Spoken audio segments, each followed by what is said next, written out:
Hi, I'm Jocelyn Katz, Head of ENS Competition Department.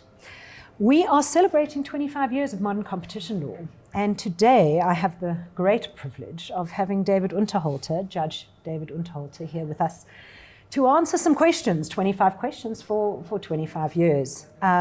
David probably needs no introduction. He is one of our very esteemed judges. But before that, he was an advocate that we all know extremely well and who spent a great deal of time with us in the competition space. We like to claim him as our own, but I think he belongs to many now. So, David, thank you so much for joining us. Great pleasure.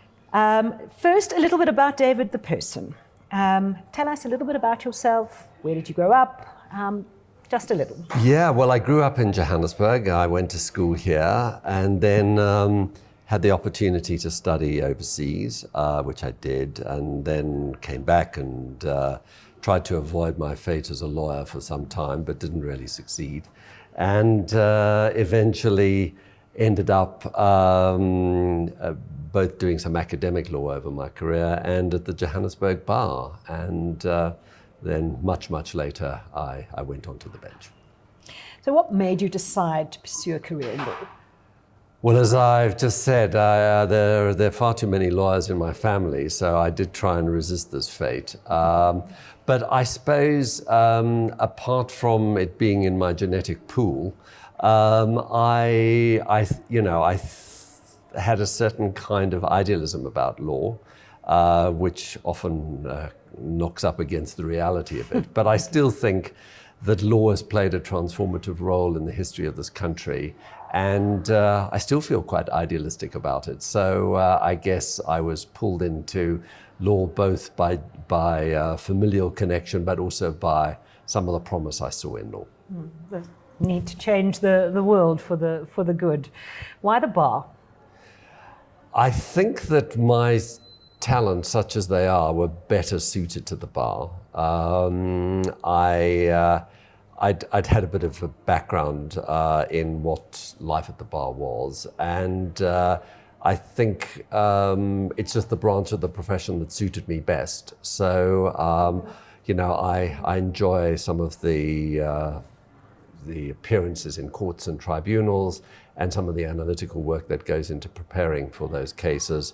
So it was just the end of the profession that I think best suited my talents. It was certainly a treat for all of us to watch you in court all those years. David, you have a postgraduate from both Cambridge and Oxford. Which was better? I went to them at very different times in my life. They're both very, very good institutions. They've got their own strengths and weaknesses. I probably, because I did my undergraduate degree at Cambridge, I felt more carefree in those days than I did somewhat later. But they're both great universities. A very diplomatic response. Okay, about David Unterhalter, the competition lawyer. Yes. You are extremely well known in the legal field, with almost no area or discipline untouched by your extremely deep experience.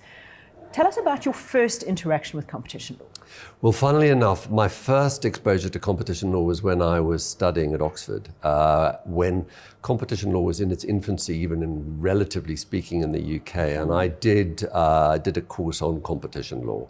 And became interested in it there. And then fortunately, the revolution in competition law started in South Africa. I mean, when I first went to the bar, there were the odd kind of case before the precursor to our Competition Act. But then when the Competition Act came into being, there was just suddenly this great potential and flowering of this area of law. And I wanted to participate in it and, had some background, not only by reason of my studies, but also some background in economics. And so because it's a discipline of law and economics, I wanted to participate in it and was lucky enough to have the chance to do so. Yeah, so that leads me very much to my next question. What is it about competition law that appealed? Yeah, well, I suppose there are a number of components to it. The first is that it's a specific field of regulatory law. but of a very particular kind, which really does combine the disciplines of law and the disciplines of economics, and the ability to integrate those two and understand where regulatory intervention should take place, and just as important, where they should not, is kind of a fascinating set of disciplines, and the kind of rigor of the subject as it's come to be developed in our country, but from deriving initially from the US, is just it's fascinating conceptually, it's very challenging from an evidential perspective, and the issues that it engages are fundamental to the economy and the society. So, I mean, from many perspectives, it's a really fascinating field. And very rich in the learnings. Yep. Couldn't agree more. Was there anything you didn't like about the field of competition law? I don't think there was much to dislike about it, frankly. I mean, I don't think so. I mean, I just thought it was wonderful to be in at the ground level and see it develop. I mean, obviously, there were many twists and turns and frustrations, as with the development of any set of institutions and the development of any area of law. But when I look back on it, and without being overly sentimental about history, it was just a wonderful time to see this area grow and flourish in this country. I have to say we've been fairly nostalgic around this time as well, so I share that. In the early days, the authorities were on a fairly steep learning curve. Yeah.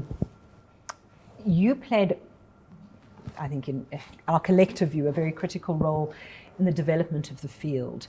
Which matters stand out for you as those that shaped competition law, or a matter that's, sort of really shaped competition law in South Africa? Yeah. Well, I suppose in the early stages, and we'll perhaps come back to this later, the Commission was peculiarly concentrating, I think, on mergers, which they regularly had to deal with, and cartel behavior.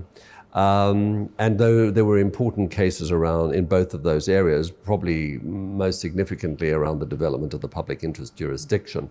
But I personally, I thought that some of the abuse of dominance cases were among the most conceptually challenging. And the excessive pricing case, which started off as a private case brought, had unbelievable conceptual challenges. It was an area of law which had been by and large sidelined in Europe, and potentially could have been sidelined here, and hasn't been. And I certainly count the Mittal case as one of the important formative cases in the development of competition law. You were also involved not just in terms of those that shaped, but matters that were extremely complex before the tribunal, the appeal court, the SCA at the time, the constitutional court. What matter stands out for you as the most complex? Well, I would say, as I've mentioned, the excessive pricing case, certainly, but then I think the Com-Air case, which again is, all the abuse of dominance cases are the really most difficult cases, I think, because they involve such complicated balancing exercises. And so I would say, excessive pricing, abuse of dominance in relation to the airline industry was a very important case that I think, shaped competition law. And then also some of the South African breweries cases, which looked at the relationship between vertical distribution arrangements and their potential horizontal implications, and whether there was abuse of dominance by a company that was overwhelmingly dominant by market share. I think it really teased out fundamental questions about what we mean by dominance and how it can be exercised. So I'd probably mark out those three cases. Thank you. Some people questions. Who were the most interesting characters? Well, it will not be surprising to anyone to learn that that David Lewis is someone who I both, praise greatly for the institutional role that he played, but he was an interesting person to encounter. The practice of law, and particularly courts, are full of the niceties of how we talk and how we engage and so on. And David was cut of a very different cloth. I mean, initially, I think he had he was very doubtful about the role that lawyers could play. I think he reformed his views. But he was very to the point and sometimes a bit rough and ready with us in ways we didn't appreciate. So we came to appreciate him, as I think in some respects he came to appreciate us. So, I mean, I would certainly speak of him, of Norman Manoyem, who was the kind of legal person by his side. Simon Roberts, was a left-wing economist who I think had very important ideas about how to develop the Commission and played a really important role. And he too, I think, was both changed the institution and was changed by it in the role of developing an institution that perhaps was different ultimately from some of his perhaps initial convictions about competition law, but he was an important person, I think, in developing the kind of conceptual underpinnings of the Commission. All right. How about some funny stories that I remember many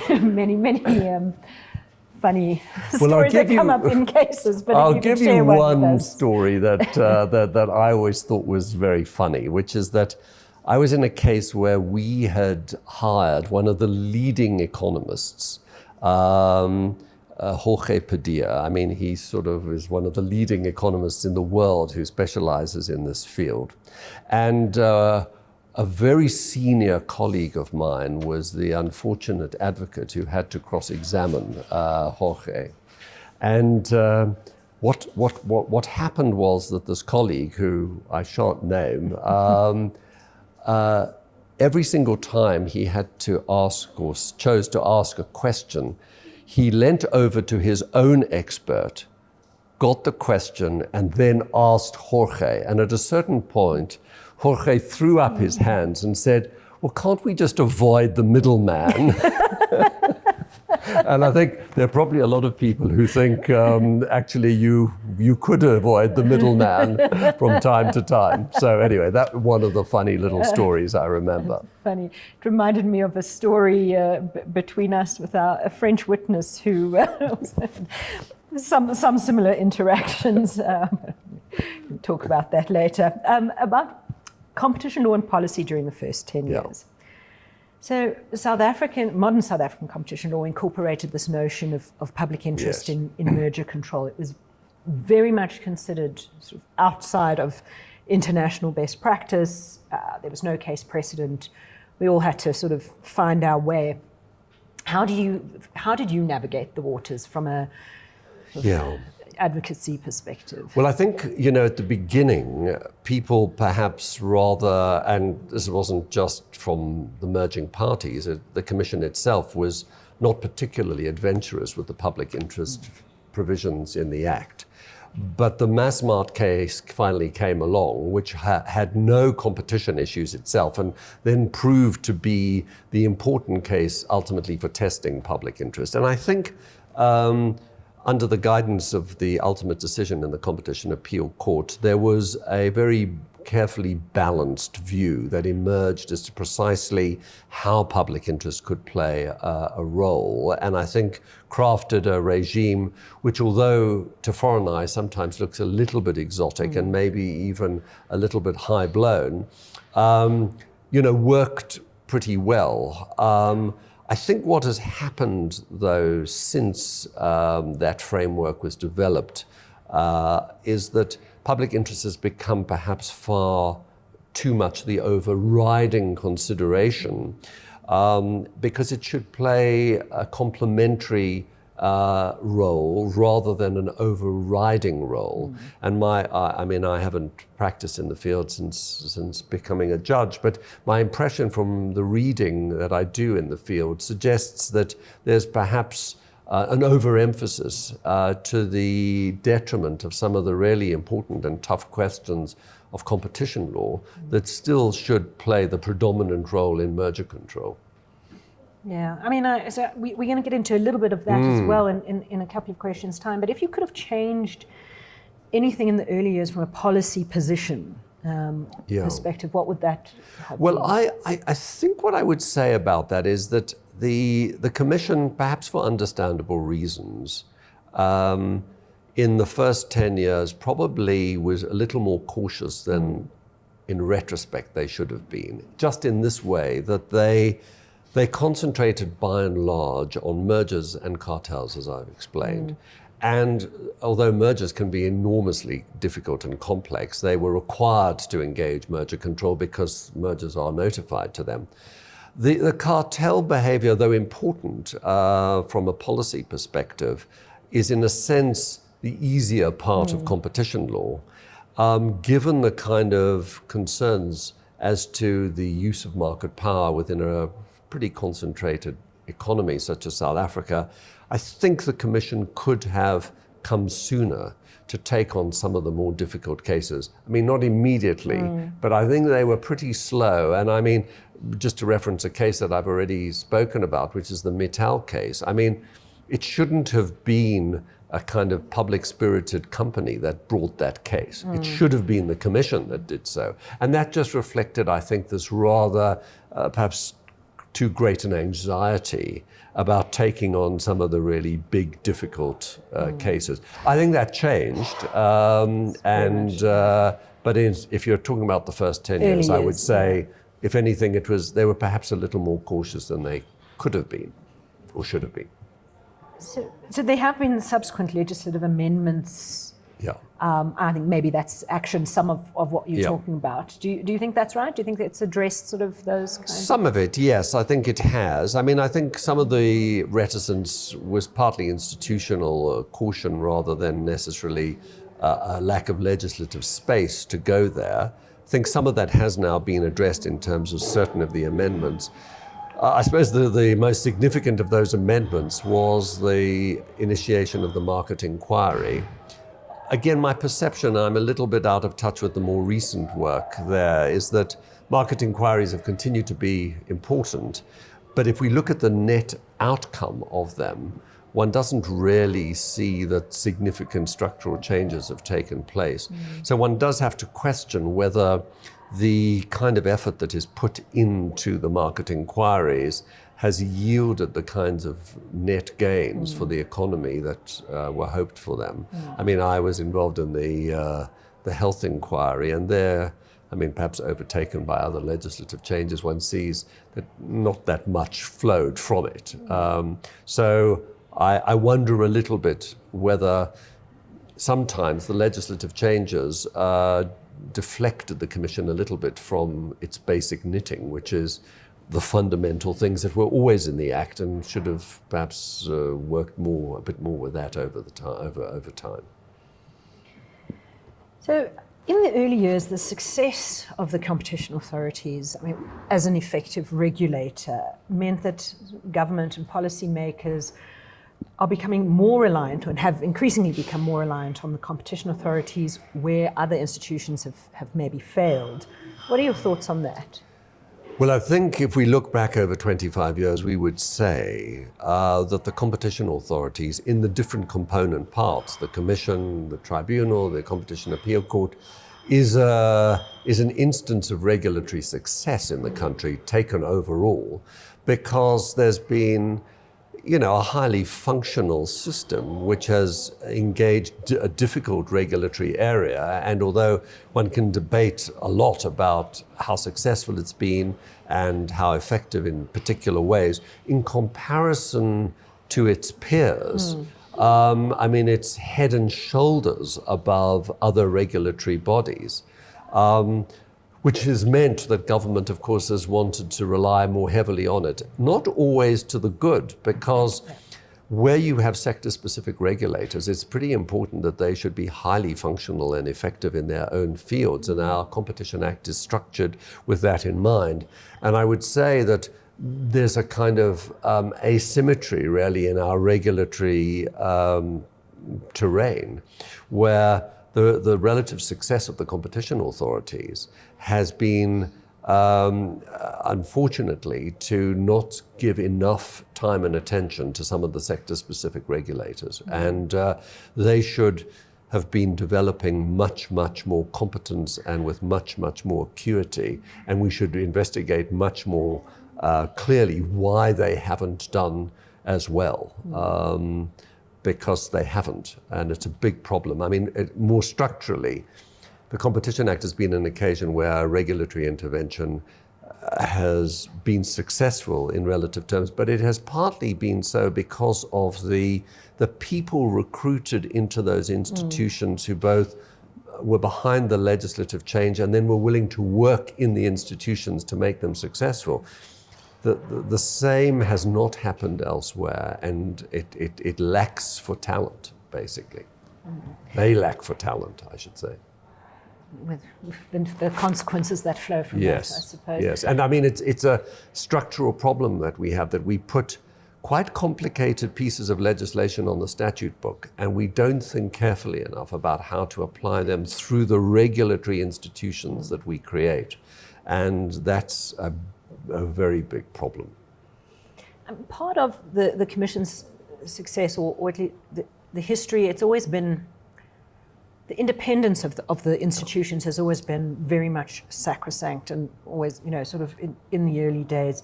Do you think that remains the case? Yes. Well, first comment on sort of the notion of independence. Well, firstly, independence is just critical to the legitimacy of the institution.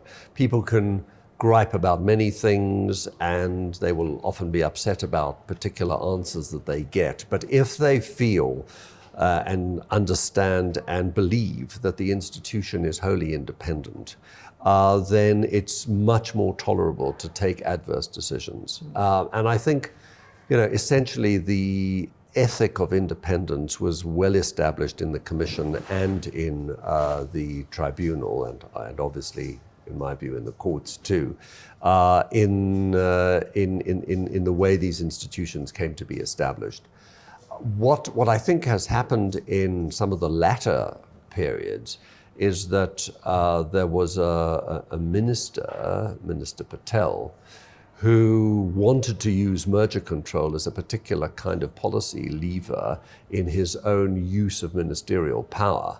Now, one can debate whether that's a good thing. My own view is that he tried to do too much, and in a sense, suggesting that in a way the kind of institutional independence of the Commission to do the work it needed to do somehow required ministerial intervention. And I think that was not a good relationship. There will be others who think that the minister got very good deals from a governmental point of view out of many particular mergers, but I don't think that structurally and institutionally that kind of interrelationship is an entirely sound one. So what do you think, do you think something should change in that regard? Do you think things are likely to change? I can't speak to likelihood. There's a new minister. The minister, I'm sure, will take soundings as to how to think about this role. My own view is that an independently minded commission that is doing its work is for the most part more than sufficient, and that to use individual mergers as a sort of arena for exacting various kinds of concessions, I don't think is the right way to go. And if the minister were to ask me, which I'm sure the minister will not, I would argue for much greater restraint. Well, that leads us quite nicely into the current state of competition law and policy. what is your view on the current status of competition law generally? Well, I think, we need to see this in a wider perspective. I think competition law globally is undergoing major changes. In one sense, South Africa was a forerunner, not by design, but by the kind of accident of history, because in many, many areas, the kind of what we call public interest has become a sort of override of some importance in many jurisdictions, security interests and the like. Yeah. So the way in which competition law becomes located in industrial policy is becoming a very challenging feature of how antitrust or competition law goes forward, because there's been a great revival of industrial policy in key economies across the world, and how this fit works with competition law and the competition authorities is becoming a very complicated area. But I think two things emerge. The one is that various kinds of public interest are starting to emerge as key movers in the picture. But secondly, how to deal with huge technological change in the economies of many countries, our own included, is a massive challenge, particularly around information technology and AI and the growth of massive companies that dominate these fields, where scale and investment size is fundamental to technological gain, but how to manage them within some of the conventional economics of competition law is very difficult. So I think we should see our development as really part of a global picture of much greater complexity. And what we should be doing, I think, is not being too parochial, but kind of looking about us and seeing where these trends are and where we want to situate our industrial policy one and our competition law in the light of these developments. There was a time, certainly in the past, where there was a sort of competition law is about a particular set of economic norms that lay at the heart of the discipline. And I still think that's fundamental, but there are now many more features to this that are beginning to make the picture much more complicated. And question whether our legislative framework is up to the task. Yes. And our institutional capacity to deal with this more complicated picture is also up to the task, because some of the early idealism, I suppose, that attracted some very, very competent people into the field needs to be maintained. And where are those people to be found? And are they going in to serve the institutions? I mean, we can't expect high performance from our institutions fundamentally. And this is not just about the competition authorities, but it's about the judiciary, it's about public life generally. If you don't get the right people attracted to serve the public interest in taking up positions, you're not going to get these institutions in the best shape, and they need to be to do these complex tasks. Yeah. So looking ahead then, what do you think the strategic focus of the competition authority should be for the next 25 years or the next 5 years, as the case may be? I think of a few things. I think one, there needs to be a very realistic sense, firstly, as to the position of South Africa and South Africa as a developing economy within both Africa and some of the developments, happily, that are happening around free trade and South Africa's role within the continent. And we want to think about competition policy and industrial policy more generally within South Africa's developmental role in Africa and in our trading relationships globally. So that's the first thing I think we should look at. I think, there obviously have been important reasons to look back, because our economy emerged from a history of terrible discrimination, but we need to look forward as well. And the global picture is a complex one, and I think that's kind of where the focus needs to lie. So I would say, I suppose, three things. One, We need to concentrate on institutional, both independence but also competence. It matters hugely. We've got a good track record by and large in this country. We need to build on it. The second thing is we need to situate our competition policy and industrial policy within the shifts that are taking place globally. And then we need to look at our act and see, does it still serve in the way that it should? I'm not a great proponent of, radical changes too often, but we do need to see that it serves and whether some of the changes that have taken place are doing the work that needs to be done. So I was going to ask if you could change one thing about competition law going forward, what would that be? But I think your framing of those three items probably covers that.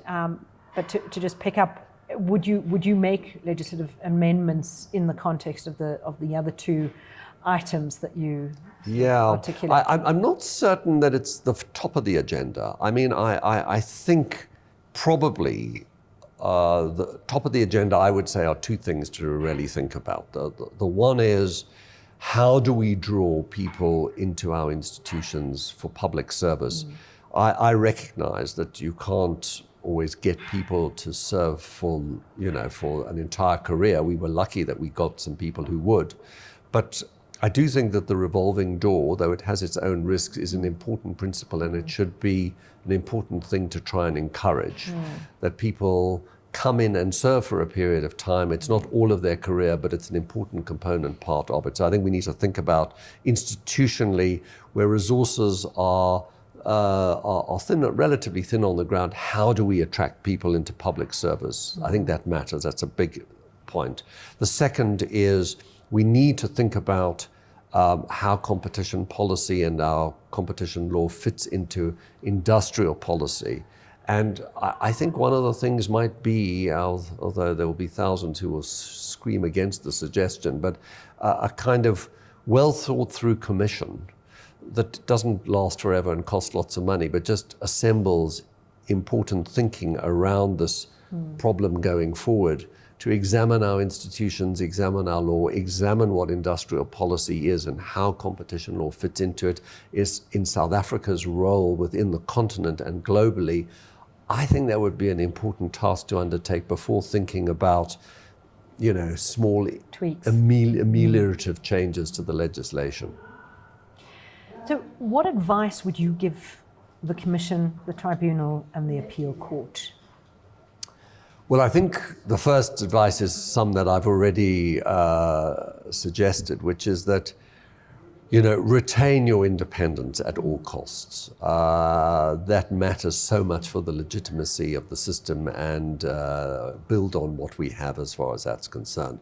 The second is, look to attract people into these institutions who will really support them and be competent in giving their time to these institutions.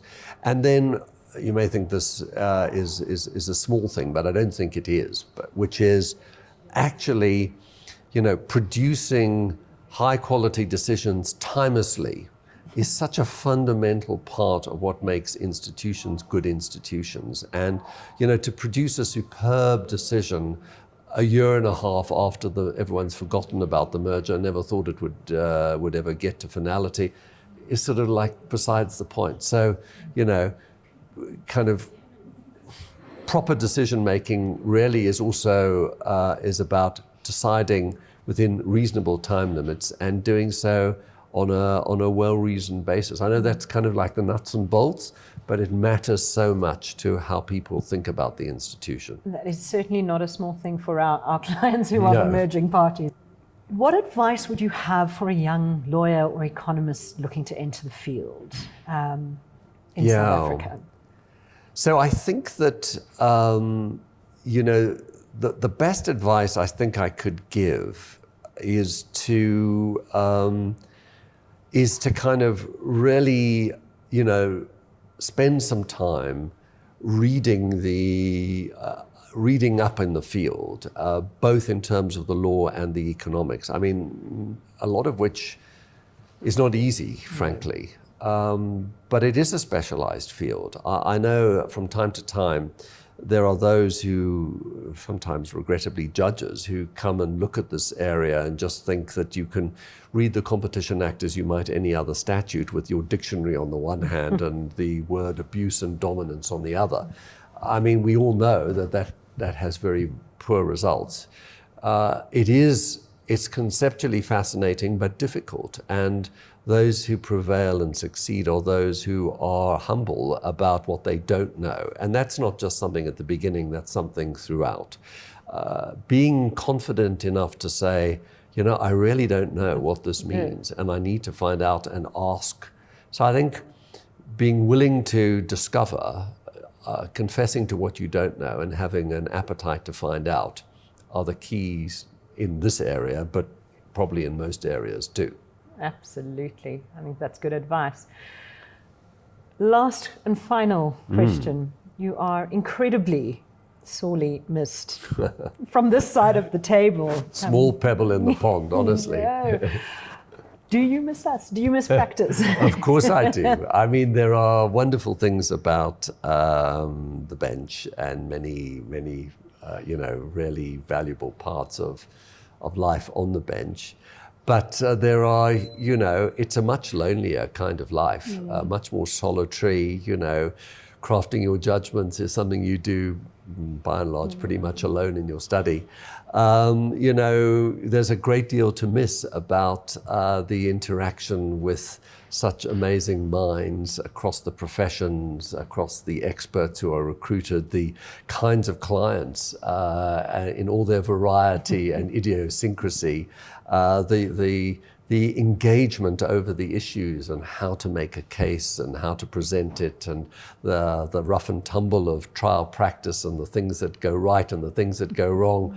It's a tapestry with many threads that run through it, and I had a wonderful time practicing. And of course, there's much to miss about both the practice of law and the people who make it up. So yeah, much to remember with much gratitude. Well, Judge Unterhalter, it has been an honor. Such a pleasure to have this spend time conversation with you again. And thank you so much for your time. Oh, it's a great pleasure. Lovely to chat.